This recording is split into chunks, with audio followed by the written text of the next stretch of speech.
Hi, I'm Chris Wilson from Grinding Gear Games. Each week we make a video about an interesting Path of Exile character build that a player has submitted. This is the 9th video in the series and features a level 73 marauder called Mike Tyson who can one-hit kill monsters by punching them.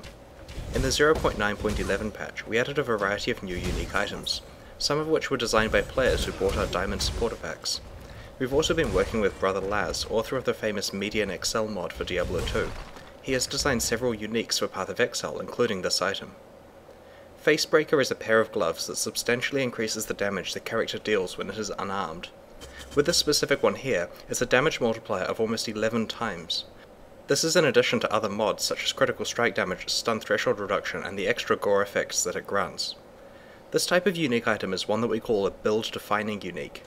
The goal of designing uniques like this is that when someone finds one, they realize how cool it would be to build an entire character around it. The character we're demonstrating here does a pretty good job of that, possibly too good. The obvious drawback with Facebreaker is that you're not allowed to have a weapon equipped. However, because your physical damage is multiplied by almost 11 times, physical damage mods on items are almost mandatory. These rings and amulets are good examples of rares with additional physical damage and decent other mods. The unique belt Mega Nord's Girdle is excellent for a Facebreaker build because it not only has additional physical damage, but also an additional 10% life bonus along with its other mods. The final unique that this character uses is the Black Gleam Quiver. Its unique property is that it converts half your physical damage to fire damage. The weapon fire damage is important for this build because of passive skill choices that the player has made. The first thing you'll notice about his passive skill tree is that he grabbed all of the weapon elemental damage passives that are available. This required a considerable investment travelling across the tree, but allowed him much flexibility in where he spends the remaining points. Other than Resolute Technique, which makes it impossible to miss attacks or to get critical strikes, there aren't many other aggressive passives that really benefit this build, so quite a lot of the survivability ones can be picked up. The core attack skill being used is Frenzy, which allows you to gain frenzy charges while fighting. This skill is augmented by weapon elemental damage, added fire damage, and mana leech. Due to the additional fire damage and existing damage conversion from the unique quiver, stacking on top of the 1000% bonus to unarmed damage, the weapon elemental damage support gem and passive skills scale the damage up to be extremely high. In addition, there are two auras that work very well with this build. Both Hatred and Anger add substantial elemental damage which is scaled up in a similar way to your weapon damage. Turning these on grants you an additional 40% damage boost at the cost of reserving some of your mana. This player has also chosen to create a totem which casts the Enfeeble Curse on nearby monsters, reducing the damage they deal. This is pretty effective because you don't need to concentrate on aiming the curse while you're fighting. This character is undeniably powerful. Although it was able to pick up a decent amount of survivability, its main defense is the ability to kill monsters in a punch or two.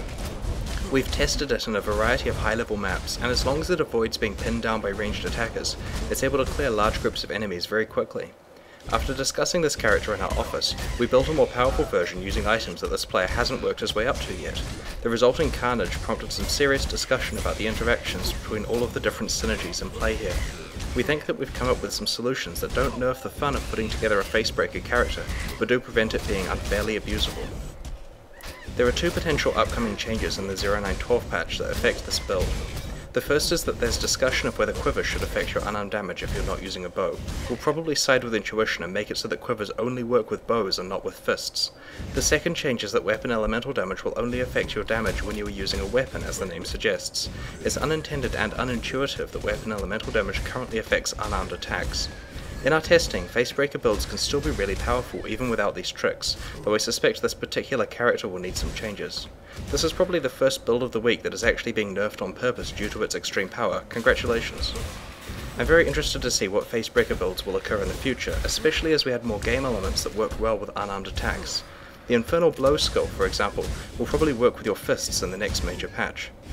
Path of Exile is currently in closed beta. If you'd like to play it before it enters open beta later this year, please buy a supporter pack from pathofexile.com. If you have built a character that you'd like us to feature in one of these videos, just let us know on the forums. If you enjoyed this video, please subscribe to our YouTube channel and consider following us on Twitter and Facebook. Thanks very much.